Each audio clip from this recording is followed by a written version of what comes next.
Aeterna Lucis is an action platformer Metroidvania by Aeternum Game Studios, developer of Aeterna Noctis and Summum Aeterna. Another one, like damn, nigga. I got to play the demo of this game during Steam Next Fest and I liked it. You play as this woman who seems to be some kind of god or godslayer.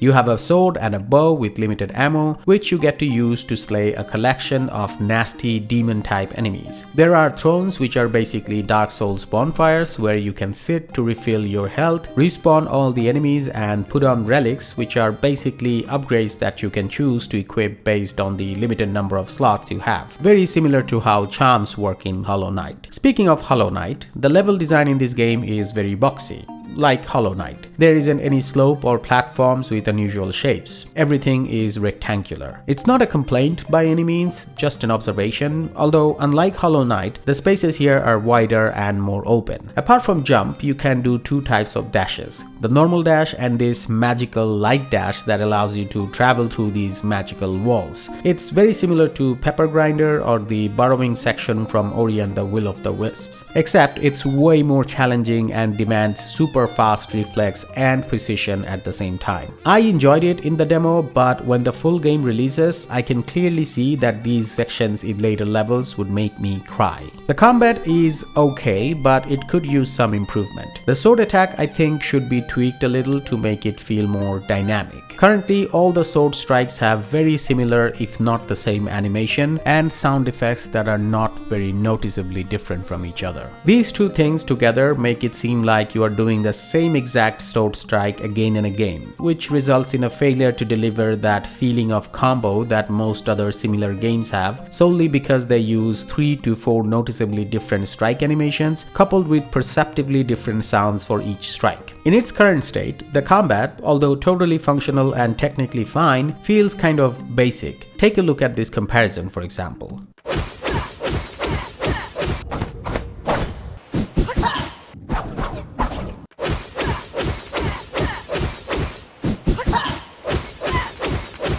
Almost every enemy drops ammo for the bow, so you are heavily incentivized to use it frequently, which luckily adds the much needed variety in combat. But I think the developers should focus on making the sword fight a bit more dynamic by making those changes, which I think shouldn't be very hard to make, because the changes I'm suggesting are essentially cosmetic, not functional. So the combat system as a whole and enemy timings etc. won't need to be overhauled. But making those changes will significantly impact the game feel and thus increase the enjoyment factor of the combat tenfold. The sort of staleness of the sword strikes is most noticeable in the one boss you get to fight in this demo. The boss fight itself was pretty cool though. It was the right amount of challenging and satisfying. My overall impression of the demo is really good. Being someone who is not very good at platforming, I'm still quite intrigued to play the full game when it releases. I even found a hidden path and followed it to get a secret stash of loot, so I'm pumped about the exploration side as well. The visuals look stunning. In fact, the visuals alone was what drew me to download the demo from the hundreds of demos in the Next Fest, so that should tell you something. I wishlisted it right away. I'd be keeping my eyes on its release, which is currently set to be September of this year. If you like Metroidvanias and challenging but satisfying platforming, you should definitely keep an eye on this game.